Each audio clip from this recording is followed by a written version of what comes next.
दोस्तों, कैसे हो आप लोग। आशा करता हूँ सभी लोग अच्छे होंगे और स्वस्थ होंगे। और काफ़ी बारिश हो रही तेज़, तो आवाज़ में थोड़ी दिक्कत हो सकती है, लेकिन फिर भी हम कोशिश करेंगे अच्छे से आपको आवाज़ आए। तो बेसिकली हम आपके लिए आज कुछ सब्सक्राइबर द्वारा भेजे गए काफ़ी इंटरेस्टिंग और रियल स्टोरी लाए हैं। तो चलिए सुनते हैं हमारी पहली स्टोरी। हमारी पहली स्टोरी जो है आपका अमित जी ने भेजी है, और ये छत्तीसगढ़ के रायपुर के रहने वाले हैं। तो चलिए सुनते हैं इनकी स्टोरी। तो मेरा नाम अमित है और मैं छत्तीसगढ़ के रायपुर में रहता हूँ। मैं आप सबको एक आंखों देखा किस्सा सुनाने जा रहा हूँ। तो बात तो यही आपका 2 से 3-4 साल पहले की है। और उस समय मैं दिल्ली में रहता था। तो उस समय हम करवाल नगर दिल्ली में रहते थे। और कुछ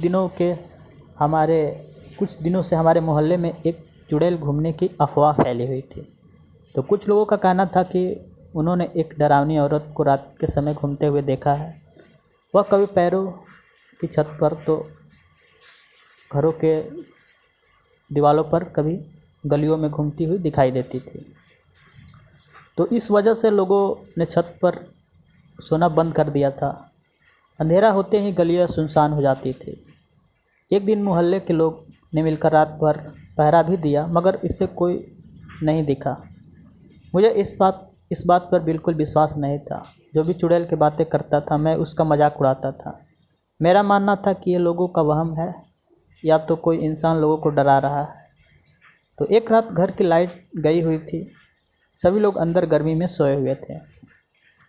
तो चुड़ैल के डर से कोई छत पर जाने की हिम्मत नहीं कर रहा था।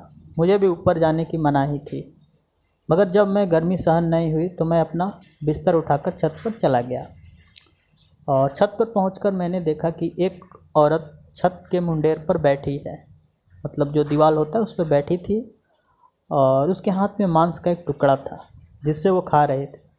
उसका चेहरा दूसरी तरफ था, तो केवल उसके जानवरों जैसे हाथ दिखाई दे रहे थे।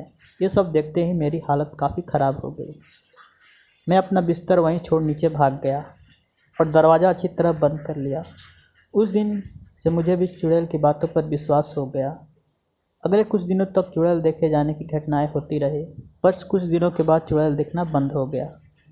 लोगों का डर भी ख़त्म होने लगा। मगर मैंने जो देखा उसे मैं कभी नहीं भूल सकता। तो ये मेरी पहली स्टोरी थी। तो चलिए सुनते हैं हमारी दूसरी स्टोरी। और हमारी दूसरी स्टोरी जो है वो आपका नीरज जी ने भेजी है। तो चलिए सुनते हैं आपकी दूसरी स्टोरी। तो ये मैं जो आपको कहानी सुनाने जा रहा हूँ, ये मेरे मामा के गांव में घटा था। और तो चलिए सुनते हैं आखिर क्या हुआ था उस रात। तो ये कहानी मेरे मामा के गांव की है। और वहाँ गांव में मेरे 2 मामा और उनका परिवार रहा करता था। तो सब कुछ अच्छा चल रहा था, पर एक सड़क हादसे में मेरे मामा की मृत्यु हो गई। और इसके कुछ समय पश्चात मेरी बड़ी मामी की मृत्यु भी हो गई। इसके बाद मेरे छोटे मामा और उनका परिवार भी गांव का घर खाली करके शहर आ गए।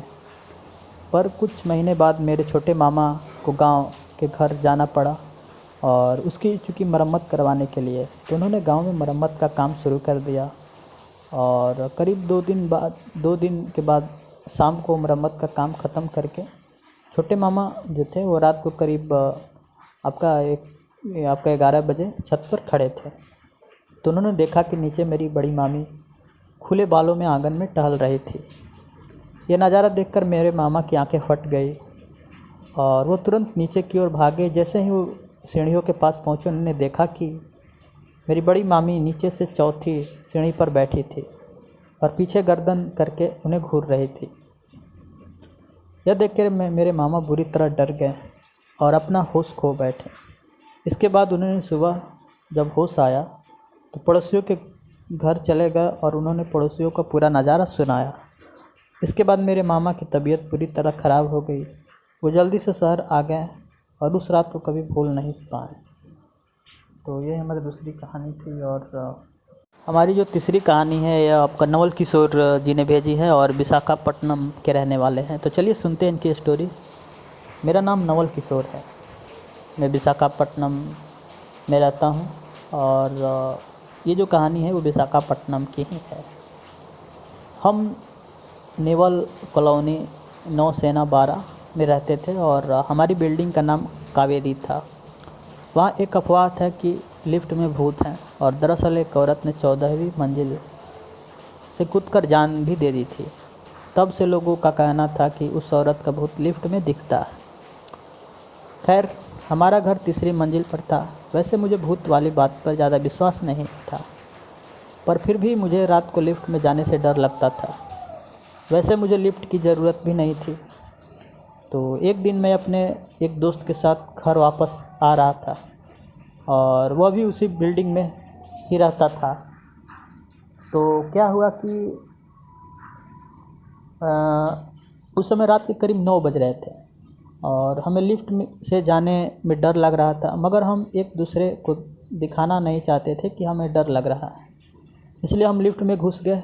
तो लिफ्ट तीसरी मंजिल पर पहुंची। दरवाज़ा आधा खुला और फिर खुद ही बंद हो गया। तो लिफ्ट ऊपर जाने लगी। हमने लिफ्ट रोकने की कोशिश की, मगर कोई बटन काम नहीं कर रहा था। लिफ्ट सबसे ऊपर की मंजिल पर गई और फिर सबसे नीचे की मंजिल पर आ गई। ऐसा लगभग 7 या फिर 8 बार हुआ होगा और फिर लिफ्ट 14वीं मंजिल पर आकर रुक गई।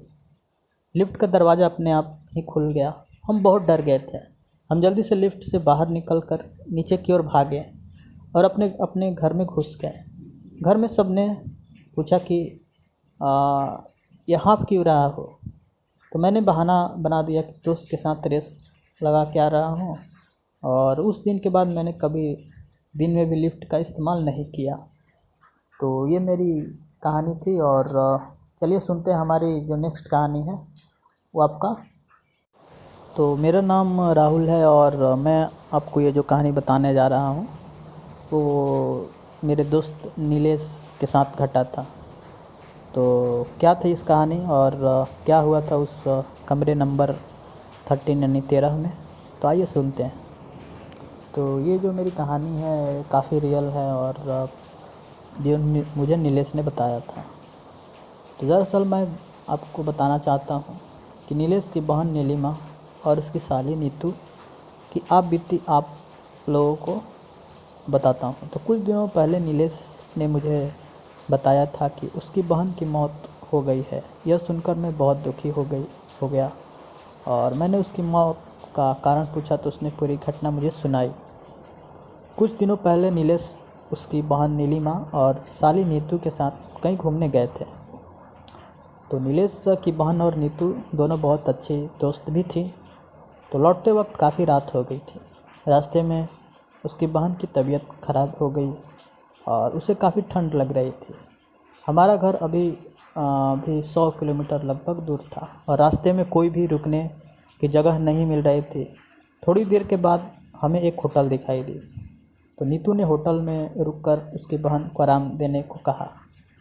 उस होटल के काउंटर पर हमने जब रूम के लिए पूछा तो उसने बताया कि सभी रूम फुल हो चुके हैं और क्योंकि उस रात पर केवल वही एक ढंग की होटल थी। लेकिन तभी होटल के मैनेजर ने बताया कि एक रूम खाली था, रूम नंबर 13। हमने उस समय अंधविश्वासी वाली बातों को ना सोचकर रूम ले लिया।